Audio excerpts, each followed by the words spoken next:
Parents et heureux, un site qui offre de multiples ressources aux futurs parents et parents pour vivre toutes les étapes de la maternité et de la parentalité de manière épanouissante. Bonjour, je suis Anne-Karine Grisner, psychologue spécialisée en périnatalité et parentalité. Et aujourd'hui, voici un podcast sur quels sont les véritables besoins de sommeil des bébés. Dès la naissance d'un nouveau-né, deux besoins fondamentaux vont rythmer ses journées et ses nuits. Il s'agit de la faim et du sommeil. À la maternité, la question de l'alimentation va être étroitement surveillée et beaucoup de conseils seront donnés aux parents. Si des inquiétudes persistent une fois à la maison, la sage-femme libérale ou la PMI sauront rassurer et donner des informations concrètes. Mais il n'en va pas de même pour le sommeil. Quasiment tous les parents, à un moment ou à un autre, se trouvent confrontés aux difficultés de sommeil de leur bébé. D'autant plus qu'on peut remarquer qu'aujourd'hui les bébés dorment beaucoup moins qu'il y a 25-30 ans. Et les parents s'inquiètent souvent aussi quand leur bébé a des pleurs excessifs. Certains d'entre eux ne sont d'ailleurs pas satisfaits des conseils donnés par les professionnels. Alors, voici un podcast qui va apporter un éclairage sur le sommeil du bébé. Alors, quelle est la durée et les caractéristiques du sommeil de la naissance à 6 mois ? Pour un bébé né à terme, le temps de sommeil d'un nouveau-né qui est né à terme est entre 16 et 20 heures. Tout au long de la journée et de la nuit, on peut observer une période de 3 ou 4 cycles d'affilée.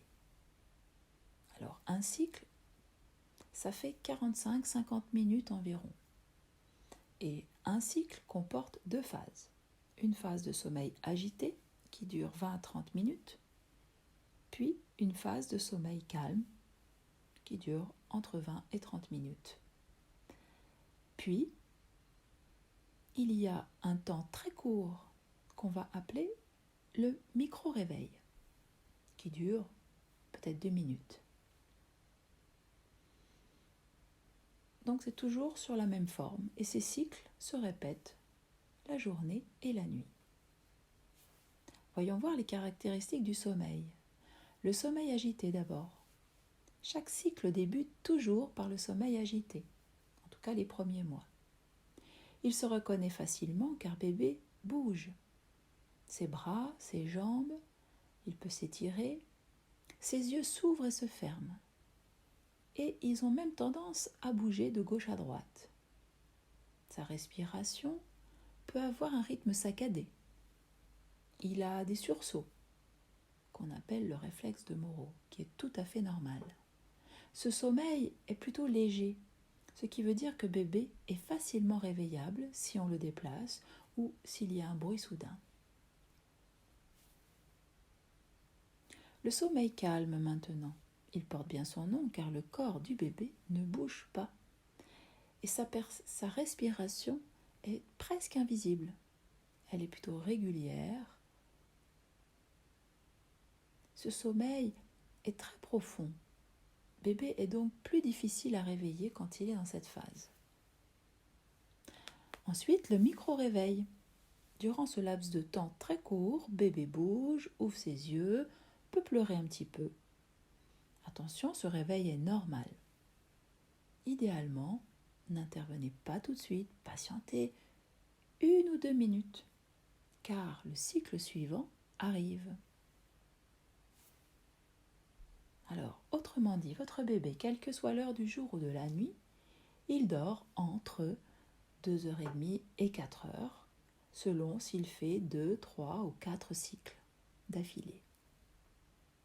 Ensuite, il mange, puis il se rendort très rapidement. Ça, c'est le rythme qu'on retrouve plutôt le premier mois. Et le premier mois, voire le 2e mois, bébé ne fait pas du tout la distinction entre le jour et la nuit, et c'est normal. Pour les bébés nés prématurément, alors dès 27 semaines de gestation apparaît déjà l'alternance des 2 phases de sommeil agité et sommeil profond. Les micro-réveils sont très brefs. Notez que le développement de bébé suit le nombre de semaines de gestation, qu'il soit in utero ou bien qu'il soit né. Tenez compte de l'âge corrigé de votre bébé pour chacune de ses capacités pendant toute sa première année.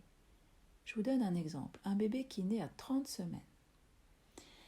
11 semaines plus tard, eh bien, on va dire qu'il est âgé de 11 semaines, près de 2 mois. Mais en fait, il faut le considérer comme un bébé né à terme, qui vient juste de naître. Alors à partir de 3 semaines, 1 mois, l'endormissement, nous revenons sur les bébés en général, à partir de 3 semaines, 1 mois, l'endormissement qui jusque-là était la plupart du temps plutôt facile, commence à se compliquer. Bébé a tendance à pleurer quand on le couche, il résiste au sommeil. De plus, les fameux pleurs du soir arrivent, pouvant durer parfois jusqu'à 2 à 3 heures consécutives. Jusqu'à 3 mois, les caractéristiques du sommeil, alternance de sommeil agité et sommeil profond, demeurent. Cependant, des choses vont changer. Peu à peu vont apparaître des temps d'éveil calme, en général juste après manger. En effet, pendant le 1er mois, bébé a peu de temps d'éveil calme. Il enchaîne, quand tout va bien, 3-4 heures de sommeil, il mange, puis il se rendort aussitôt. Vers 1 mois, de temps en temps, après avoir mangé, il aura un temps court d'éveil calme. Et c'est ce temps qui va peu à peu s'allonger et devenir systématique après chaque repas, surtout à partir de 2 mois et demi, 3 mois. Vers 2-3 mois, le temps de sommeil de la nuit va se rallonger car le cerveau commence à faire un début de distinction entre le jour et la nuit. Et il est à noter que jusqu'à 3 mois environ, dès que bébé se réveille, il pleure immédiatement. 4 mois. On voit apparaître un rythme un peu plus défini. Une sieste d'environ 2 heures le matin, une de 2-3 heures l'après-midi et une petite sieste de 30 minutes en fin de journée, puis une nuit d'une traite ou pas de 10 à 12 heures. C'est à cette période que lorsqu'un bébé a dormi suffisamment, il se réveille tranquillement, calmement, commence à babiller et explore son environnement dans son lit. Et il peut rester comme ça, tranquille, de 5 à 15 minutes avant d'appeler ses parents.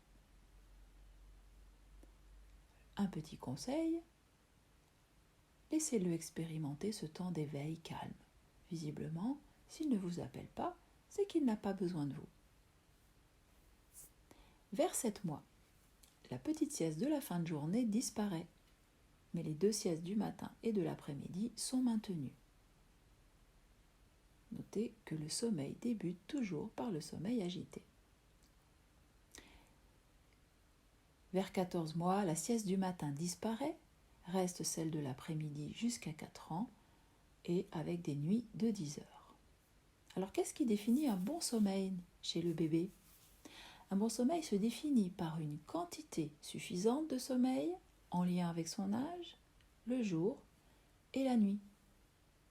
Il se définit aussi par une bonne qualité de sommeil qui est liée à l'enchaînement des phases puis des cycles de sommeil. Par exemple, un bébé qui dort par tranche de 30 minutes, par exemple 3 fois sur la journée, bien évidemment, il n'a pas la quantité suffisante, mais en plus, il n'a pas un sommeil de qualité. Pourquoi ? Quand il dort uniquement 30 minutes, il n'accède pas au sommeil profond, qui est, nous l'avons vu plus haut, très important pour la sécrétion d'hormones de croissance. D'ailleurs, les bébés qui se réveillent avant d'aller dans le sommeil profond se réveillent plutôt en hurlant et sont difficilement calmables. Mais à quoi sert le sommeil chez les bébés ? Pendant le sommeil, certaines actions physiologiques primordiales pour le bon développement de bébé ne se produisent qu'à ce moment-là, quand d'autres se produisent de manière optimale. Tout d'abord, au niveau physique, c'est pendant que bébé dort que son organisme libère le plus d'hormones de croissance nécessaires pour qu'il grandisse et prenne du poids. De manière plus précise, c'est au cours de la deuxième phase, donc le sommeil profond, que cela se produit, d'où l'importance que bébé fasse un cycle complet. D'autres fonctions s'activent pendant le sommeil, telles que la régénération cellulaire et des tissus, le développement et l'optimisation du système immunitaire et la construction du système nerveux. Le cerveau est directement impacté par le sommeil. Les enfants font en général la sieste jusqu'à 4 ans. Ces années sont donc celles où l'enfant dort le plus, en incluant la nuit bien sûr. Or, cela correspond exactement à l'évolution du développement du cerveau. En effet, à la naissance, le cerveau représente un quart de son volume final. À la fin de la première année, le cerveau a doublé et vers 4 ans, il a triplé. Donc, c'est parce que l'enfant dort la journée, en plus de la nuit, que son cerveau grossit. On comprendra donc que le sommeil de bébé est vraiment important pour son cerveau.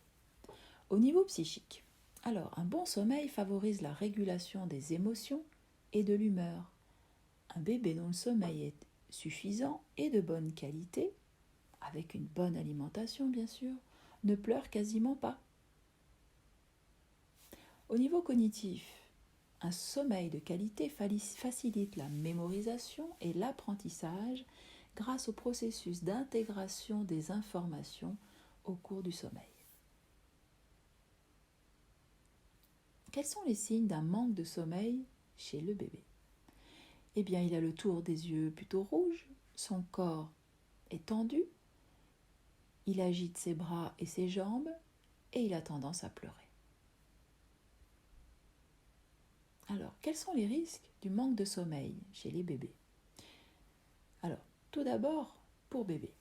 La première conséquence visible du manque de sommeil pour le bébé est la présence de beaucoup de pleurs. Je dis souvent qu'un bébé crie aussi fort quand il a faim que lorsqu'il a sommeil. Un bébé qui a une dette de sommeil a tendance à développer très rapidement des tensions dans son corps, afin de supporter ce manque de sommeil. Rapidement, on peut observer une très grande tonicité dans son corps. Il se tient droit très très tôt. Et au lieu d'avoir un corps détendu qui s'arrondit lorsqu'il est porté dans les bras, on a plutôt un corps raide.